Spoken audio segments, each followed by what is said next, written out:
So when the CEO of an organization becomes alert and awake to the different types of organizations that exist today and those that are more likely to survive in the 21st century, what would he or she and the chair of the Audit and Risk and Strategy Committees, those three chairs, what kind of conversation would they be having? They might ask, how do we compare? Well, we use the Carnegie Mellon capability maturity model, and we've adapted it to risk and resilience planning. In the bottom left-hand quadrant, level 1, here we have a situation where companies receive information in many different types of formats: Word documents, PowerPoints, Excels, risk radar reports, and things like that. But most critically, what happens in a level 1 organization is you have the existence of air gaps. What's an air gap? An air gap occurs where a person is copying and pasting data. Copy and pasting data. From where? From the people who originate the information, the people who really know what's going on in the bowels of a subsidiary company. The air gaps that exist between such people and those to whom it is reported.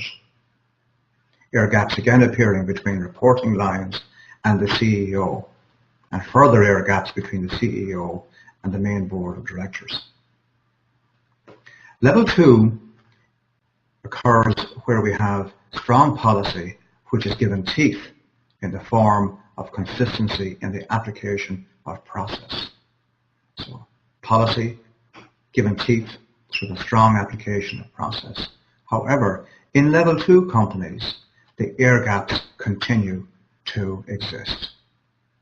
And here, quite often, it is manifest in the form of Excel spreadsheets, which as they're aggregated throughout the organization, result in people having to very subjectively copy and paste and interpret, with the best of intentions, their comprehension of the risks that face the organization.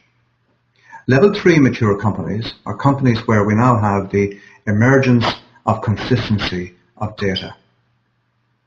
Risk data governance is beginning to take hold.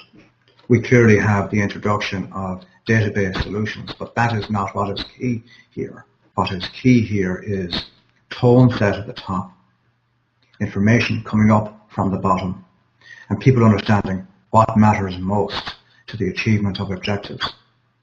Those all-important risk treatment plans. Level 4 is where the leading indicators of the future health of objectives in an organization are being monitored, are being tracked.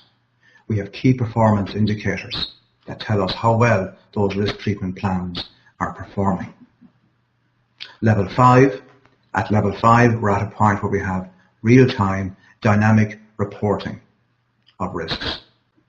Levels 4 and 5 are levels where we can say that there is a high standard of risk data governance.